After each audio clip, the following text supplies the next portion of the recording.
Guys, ये मैं और ये मेरा डॉगी है। ये हमारे गांव का मौसम हो रहा है बढ़िया।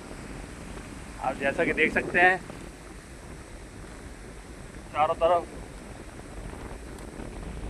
चारों तरफ देखिए।